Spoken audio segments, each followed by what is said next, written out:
और शायद यही होता सचिन पायलट जो रुक गए प्रियंका गांधी की। हार्दिक पटेल ने भी यही कहा, हार्दिक पटेल से लेकर सबकी यही शिकायत रही। और शायद वो जो G27 निकल कर आया था, G26 था, वो भी यही कह रहे थे कि बात नहीं करते। और ये आज सॉल्व हो गया क्या सर?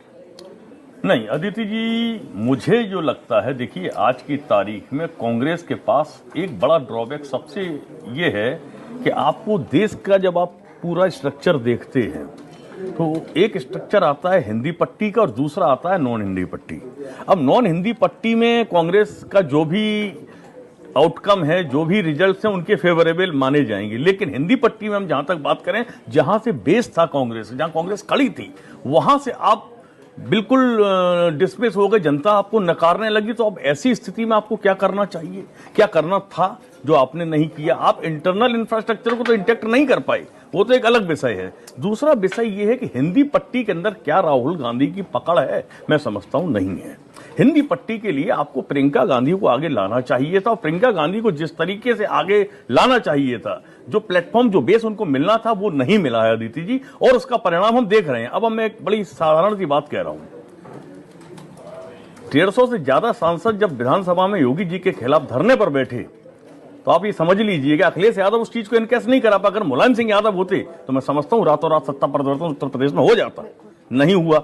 यही स्थिति कमोबेश राहुल गांधी की। आज जब हिंदी पट्टी में, खासकर उत्तर प्रदेश जहां ब्राह्मण निर्णायक है और ब्राह्मण कुटुंब की बैठकें कर रहा है, कहां सो रहे हैं राहुल गांधी, कहां सो रहे हैं? अजय राय हैं, अजय राय के पास कोई पावर नहीं है। और दूसरी चीज मैं बहुत जिम्मेदारी के साथ कहूंगा, अब देखिए उत्तर प्रदेश में आप किसको जानते हैं कांग्रेस लीडरशिप के नाम पर? अजय राय।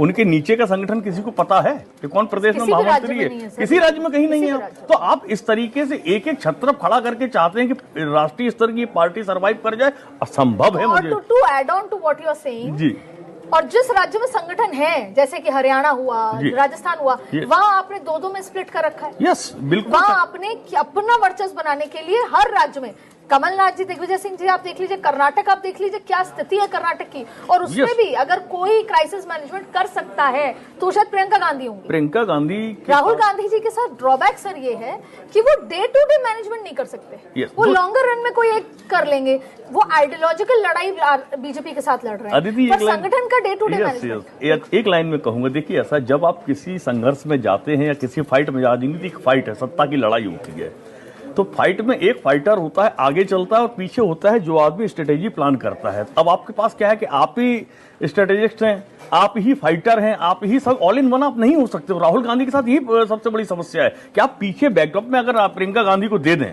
कि भाई आप संगठन के कील कांटे आप दुरुस्त करिए, फ्रंट पर मैं जा रहा हूं, यात्राएं निकाल रहे हैं, ये सब कर रहे हैं, बहुत अच्छी चीजें। जब तक आप अपने संगठन को, इंफ्रास्ट्रक्चर को इंटेक्ट और ट्रांसपेरेंट, ये बड़ा वर्ड, एक दूसरे पर शक करने की जरूरत नहीं है। यहाँ क्या हमने देखा, राजस्थान में सचिन पायलट वर्सेस गहलोत चलता रहा, आपने भी जिक्र किया, कर्नाटक में भी स्थिति है, और हरियाणा में हमने चुनाव के दौरान देखा, मिडो में शैलजा के कैंडिडेट्स को हुड्डा हरवा रहे थे, हुड्डा के कैंडिडेट को शैलजा हरवा रही थी। तो ये हुआ ना, आपके हाथ से जीती हुई बाजी निकली, क्यों निकली? वो भाजपा की क्रेडिबिलिटी नहीं है, आपकी अपनी कमियों की वजह से आप हरियाणा हारे हैं। अब आप कहते रहिए कि वहां पर चुनाव आयोग ने खेला कर दिया, मैं नहीं मानूंगा उस चीज को।